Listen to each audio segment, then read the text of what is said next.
আসসালামু আলাইকুম ওরহমতুল্লাহি ওবারাকাতু। সুপ্রিয় শিক্ষার্থীরা সবাইকে আল কারিম একাডেমিতে স্বাগত জানাই। আমি আছি তোমাদের সঙ্গে রেজাউল করিম।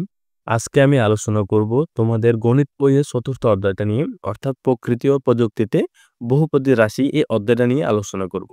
আজকের এই ক্লাসের মধ্যে আমি তোমাদের বইয়ের ৮২ পৃষ্ঠার যে একক কাজ আছে সেই একক কাজ এবং ৮৪ পৃষ্ঠার একক কাজগুলা সমাধান করে দেব।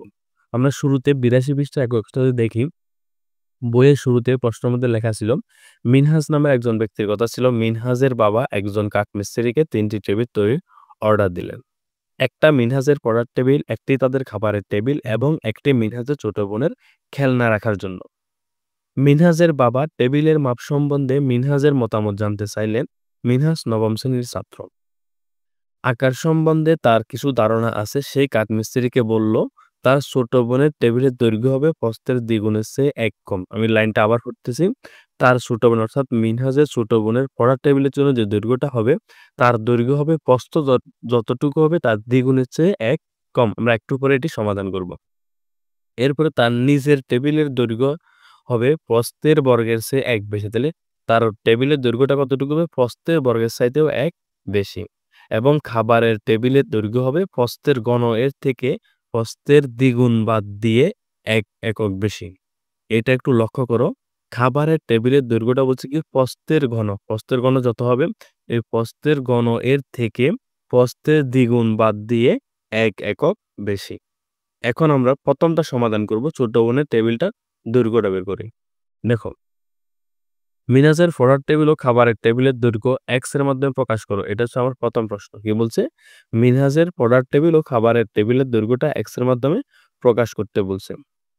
তো আমরা দেখো এখানে ধরে নিলাম কি মিনহাজের পড়ার টেবিলের প্রস্থটা কত? এক্স। প্রস্থটা কি ধরলাম? এক্স ধরলাম। এরপরে যেহেতু প্রস্থটাকে আমরা এক্স ধরলাম, এখন আমাকে বের করতে হবে দৈর্ঘ্যটা কিসের মাধ্যমে? এক্স এর মাধ্যমে। তাহলে দেখো মিনহাজের পড়ার টেবিলের দৈর্ঘ্যটা কি বলছে? মিনহাজের পড়ার টেবিলের এই যে তার নিজের, এই নিজের মানে কার? মিনহাজের। মিনহাজের পড়ার টেবিলের মিনহাজের টেবিলের দৈর্ঘ্য হবে প্রস্থের বর্গের চেয়ে ১ বেশি। তাহলে প্রস্থের বর্গ যত হবে তার থেকে যদি তার সাথে যদি আমরা ১ যোগ করি তখন আমি মিনহাজের টেবিলের দৈর্ঘ্যটা পাবো। তাহলে এখন যেহেতু আমি প্রস্থটাকে এক্স ধরছিলাম তার বর্গ, তাহলে বর্গ কত হবে? এক্স স্কয়ার, তার থেকে ১ বেশি তার মানে এক্স স্কয়ার প্লাস 1 হবে মিনহাজের পড়ার টেবিলের দৈর্ঘ্য। এই যে আমি এখানে লিখছি কি, সুতরাং মিনহাজের পড়ার টেবিলের দৈর্ঘ্য হবে এক্স স্কয়ার প্লাস 1। আমি আবার বলতেছি, মিনহাজের পড়ার টেবিলের প্রস্থটা আমরা এক্স ধরছিলাম, যা যদি এক্স হয় তাহলে সেক্ষেত্রে পড়ার টেবিলের দৈর্ঘ্যটা কি বলছি? প্রস্থের বর্গ। তাহলে প্রস্থটা যদি আমি এক্স ধরছিলাম তাহলে দৈর্ঘ্যটা হবে কত হবে? এক্স স্কয়ার, তার থেকে কত বেশি? ১ বেশি, তার মানে এক্স স্কয়ার প্লাস 1। এটি হচ্ছে পড়ার টেবিলের দৈর্ঘ্য। এখন আমাকে বের করতে হবে খাবার টেবিলের দৈর্ঘ্য। খাবার টেবিলটা কি বলছিল? খাবার টেবিলের দৈর্ঘ্য হবে প্রস্থের ঘন এর থেকে। তাহলে প্রস্থের ঘন মানে আমার প্রস্থ কত? এক্স। আর প্রস্থের ঘন মানে এক্স কিউব থেকে দ্বিগুণ। দ্বিগুণ মানে কত? 2x। তাহলে প্রস্থের ঘন থেকে দ্বিগুণ বাদ দিয়ে একক বেশি, ১ একক বেশি। তাহলে দ্বিগুণ অর্থাৎ x cube minus 2x plus 1। অর্থাৎ আমি এখান থেকে লিখতে পারি কি, মিনহাজের খাবার টেবিলের প্রস্থ, এটাকে আমরা কি ধরছিলাম? এক্স ধরছিলাম। তাহলে খাবার টেবিলের দৈর্ঘ্যটা হবে কত? প্রস্থের ঘন মানে এক্স কিউব, তার থেকে প্রস্থের দ্বিগুণ। তাহলে দ্বিগুণ মানে কত? -2x। দ্বিগুণ কি করছে? বিয়োগ করছে বা বাদ দিয়ে দিছে।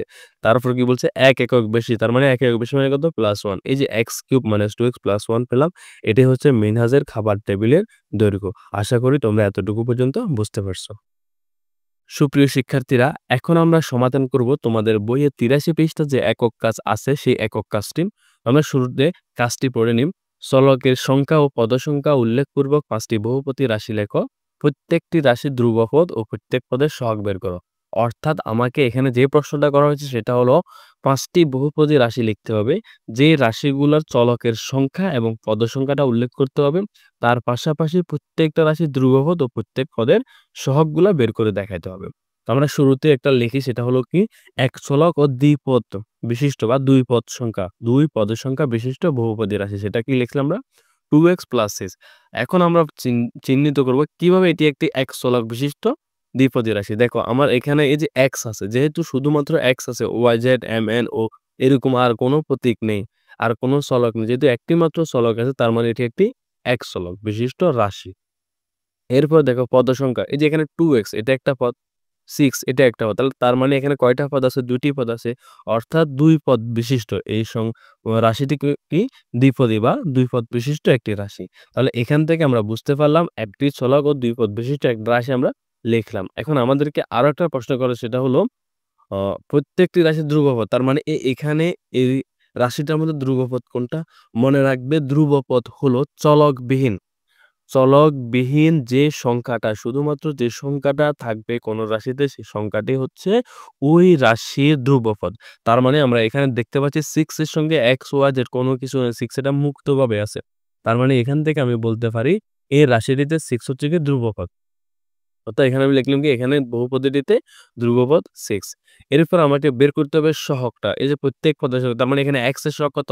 এই x এর শুরুতে x, y, z এরকম চলকের যেকোনো চলকের শুরুতে যে সংখ্যাটা থাকবে গুণ হিসাবে সেটি হচ্ছে আমার কি আ সহগ। তার মানে এখান থেকে আমি বলতে পারি 2x এর মধ্যে x এর সহগ কত? 2 এই যে এবং 2x পদটিতে x এর সহগ 2 আশা করি তোমরা এক চলক ও 2 পদের সংখ্যা বিশিষ্ট বহুপদী রাশিটি বুঝতে পারছো।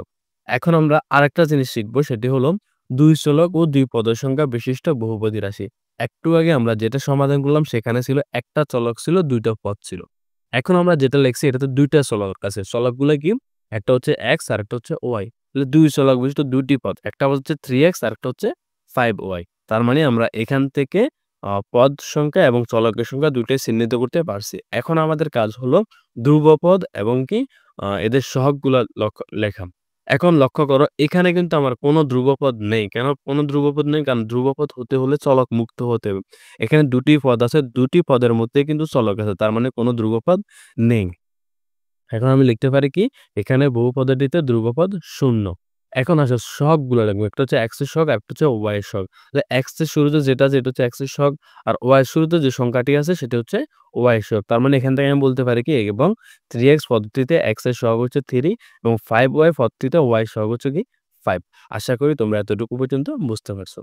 এখন আমরা শিখব ২ চলক ও ৩ পদের সংখ্যা বিশিষ্ট বহুপদী রাশি। তাহলে এখন আমাদের চলক হচ্ছে ২ টি, পদের সংখ্যা হচ্ছে কয়টি? ৩ টি। তাহলে আমরা যদি এরকম একটা রাশি লক্ষ্য করি সেটা কি 2xy - 3x + 5 তাহলে এখানে আমার চলক কিন্তু ২ টা। একটা হচ্ছে x আরেকটা হচ্ছে কি y। এই যে ২ টা চলক আছে এবং পদ হচ্ছে কয়টি? ৩ টি। কেননা এই যে 2xy এটা একটা পদ, -3x এটা একটা পদ, 5 এটা একটা পদ। তার মানে আমরা এখানে ৩ টা পদ পেয়ে গেলাম। এখন আমরা এখান থেকে x, y এর সহগ লিখবো, x এর সহগ লিখবো এবং ধ্রুবপদ লিখে নিব। তো শুরুতে আমরা ধ্রুবপদটা লিখে নিই। তাহলে এখানে বহুপদীটিতে ধ্রুবপদ হচ্ছে কত? 5 কেন 5? কারণ এই যে এখানে 5 এর সঙ্গে x, y এর কোনো চলক নেই। যেহেতু চলক মুক্ত যে পদটি আছে সেটি হচ্ছে আমার ধ্রুবপদ। এখন x, y এর সহগ কি হতে পারে? তাহলে 2xy এই পদটিতে x, y এর সহগ হবে 2 অর্থাৎ এই x এবং y এই দুটি চলকের সঙ্গে যে সংখ্যাটি আছে সেটি হচ্ছে তাদের সহগ। এখন আসো এখানে একটা জিনিস লক্ষণীয় বিষয় সেটি হলো এই x এর সহগ আমরা এখন কত লিখব? অনেকে এই জায়গায় আসি ভুল করে। কি ভুলটা করে? x এর সলক আ x এর সহগ 3 লিখে। আসলে x এর সহগ 3 হবে না, x এর সহগ হবে -3 মনে রাখবে ঋণাত্মক মান যখন থাকবে তখন সেক্ষেত্রে আমাকে চিহ্নটা সহ লিখতে হবে।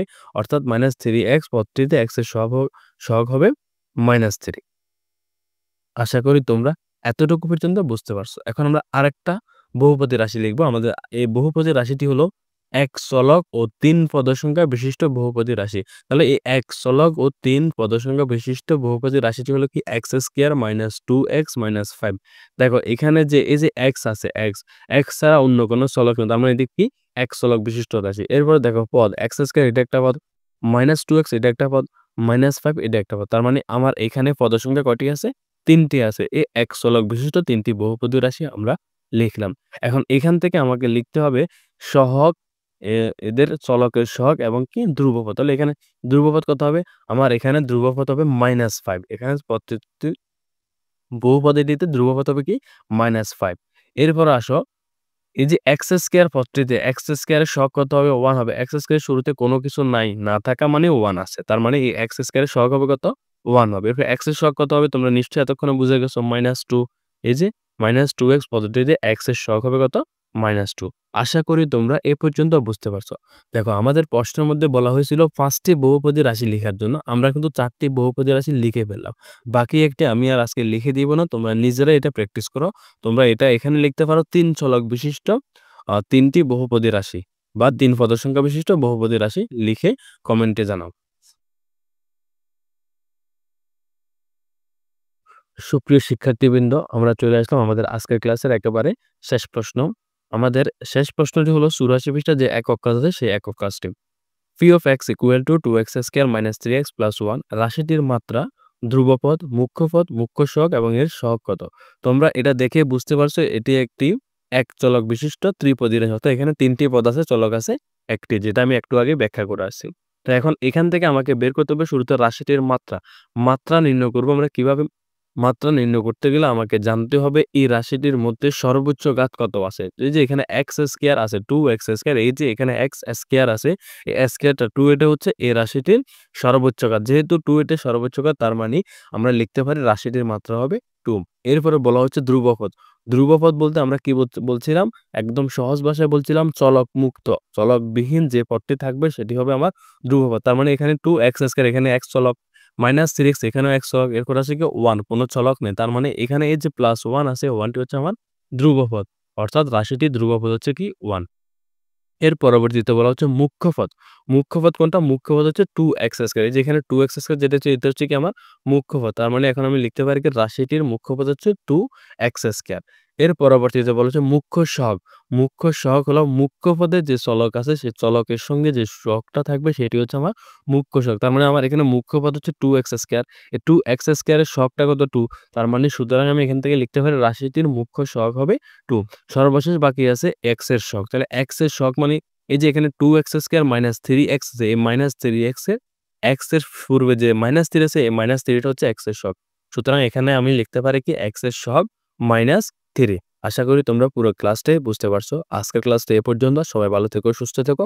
ইনশাআল্লাহ আবার দেখা হবে আগামী ক্লাসে। আর আমার ক্লাসটা ভালো লেগে থাকলেই অবশ্যই আমার চ্যানেলটা সাবস্ক্রাইব করে পাশে থাকা বেল আইকনে ক্লিক করে দেবে। তাহলে এই ধরনের প্রত্যেকটা ক্লাসের নোটিফিকেশন তোমাদের মোবাইলে পৌঁছে যাবে।